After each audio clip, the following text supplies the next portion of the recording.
بسم اللہ الرحمن الرحیم، السلام علیکم۔ میں ہوں احسان عباس اور آپ دیکھ رہے ہیں میرا یوٹیوب چینل اینالیسس پوائنٹ۔ ناظرین، 7 اکتوبر سن 2023 کو شروع ہونے والا آپریشن طوفان الاقصی اور حماس اور اسرائیل کی جنگ کے بعد سے اسرائیل کی غاصب صہیونی رجیم نے انٹیلیجنس اور سیکیورٹی میدان میں برتر طاقت ہونے کے طور پر اپنی تصویر کو پیش کرنے کی کوشش کی ہے، اور یہ باور کرانا چاہا ہے کہ ایران اسرائیلی ایجنٹس اور جاسوسوں سے بھرا پڑا ہے۔ یہ دعوے خاص طور پر ایران پر اسرائیل کی 12 روزہ فوجی جارحیت کے دوران اپنے عروج پر پہنچ چکے تھے۔ صہیونی حکمرانوں نے بارہا دعویٰ کیا ہے کہ ایران ہمارے فضائی حملوں کے ساتھ ساتھ موساد سے وابستہ تخریب کار گروہ اور حتیٰ اسرائیلی کمانڈوز بھی ایران کے اندر خفیہ کارروائیاں انجام دینے میں مصروف ہیں۔ لیکن شین بت اور اسرائیلی پولیس کی رپورٹس میں نیز ہارٹز، ٹائمز اسرائیل، یروشلم پوسٹ، حتیٰ امریکی چینل CNN اور برطانوی جریدے اکنامسٹ نے اس بارے میں جو تصویر پیش کی وہ مکمل طور پر اس کے برعکس ہے۔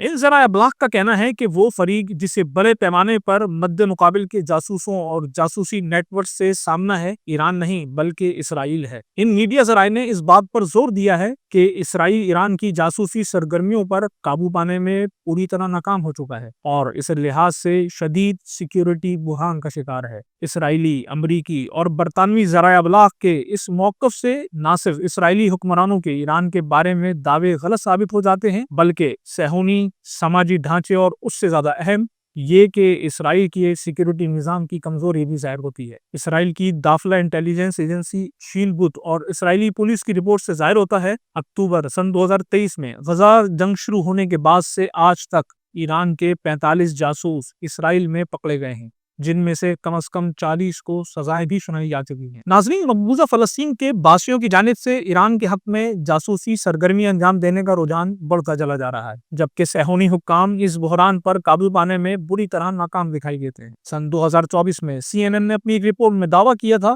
کہ گزشتہ برس یعنی سن 2023 کی نسبت اسرائیل میں جاسوسی سرگرمیاں 400% بڑھ گئی ہیں۔ فی الحال 2025 کے اعداد و شمار منظر عام پر نہیں لائے گئے ہیں، لیکن گزشتہ ایک سال کے دوران شین بت اور اسرائیلی پولیس کی جانب سے جاری شدہ رپورٹ سے یہی ظاہر ہوتا ہے کہ اس تعداد میں مزید اضافہ ہوا ہے۔ ان اعداد و شمار سے یہ بھی ثابت ہوتا ہے کہ مقبوضہ فلسطین میں ایران کا انٹیلیجنس اثر و رسوخ اس حد تک بڑھ چکا ہے کہ غاصب صہیونی رجیم اسے کنٹرول کرنے سے عاجز آ چکی ہے۔ غاصب صہیونی رجیم کے مین اسٹریم میڈیا کا جائزہ لینے سے شین بت اور اسرائیلی پولیس کی جانب سے ایران کے لیے جاسوسی کے الزام میں گرفتار کیے گئے 33 افراد کی پہچان اور اقدامات معلوم ہو جاتے ہیں۔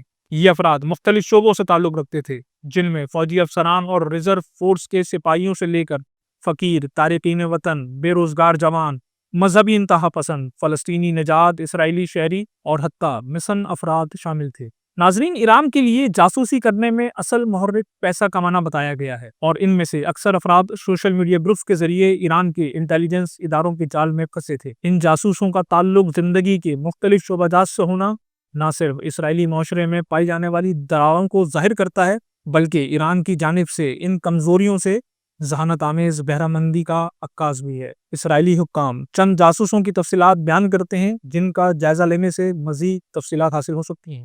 21 سالہ الیملخ اشترن انتہا پسند یہودی، بیت الشمس تل ابیب کے قریب ایک علاقے کا رہائشی تھا۔ الیملخ اشترن کی گرفتاری جولائی سن 2024 میں انجام پائی۔ 30 سالہ ولادی سیلوا وکٹرسن تل ابیب کے نواحی علاقے کا رہائشی تھا، بے روزگار تھا، اپنی 18 سالہ بیوی کے ذریعے جاسوس بنا۔ ولادی سیلوا وکٹرسن کی گرفتاری اکتوبر سن 2024 میں انجام پائی۔ 33 سالہ موتی مامان جو ایک عام اسرائیلی شہری تھا، اشکلون کا رہائشی، دیوالیہ ہونے والا تاجر، 2 بار اس نے ایران کا خفیہ سفر کیا۔ موتی مامان کی گرفتاری اگست سن 2024 میں انجام پائی۔ اسی طرح 32 سالہ عزیز نیسانوف آذربائیجان سے نقل مکانی کر اسرائیل آنے والا یہودی تھا، جو کہ حیفا در رہائشی اور آذربائیجانی نژاد 7 افراد پر مشتمل ایسے گروہ کا سرغنہ جس نے گزشتہ 2 برس کے دوران 600 سے زائد کارروائیاں انجام دی تھیں۔ عزیز نیسانوف کی گرفتاری ستمبر سن 2024 میں انجام پائی۔ ناظرین، اب تک ایسے 33 جاسوسوں کا نام اسرائیلی ذرائع ابلاغ کی جانب سے اعلان کیا گیا ہے جنہیں ایران کے حق میں جاسوسی کرنے کے جرم میں گرفتار کیا گیا ہے، جبکہ بڑی تعداد ایسے جاسوسوں کی بھی ہے جن کی گرفتاری سیکیورٹی وجوہات کی بنا پر منظر عام پر اب تک نہیں لائی گئی۔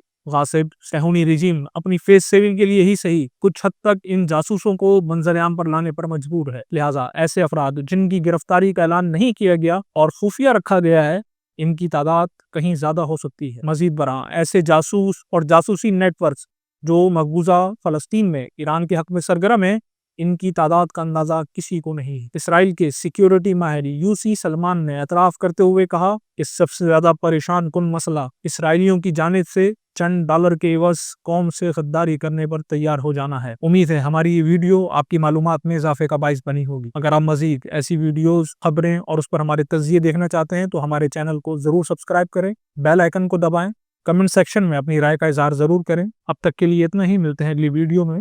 خدا حافظ۔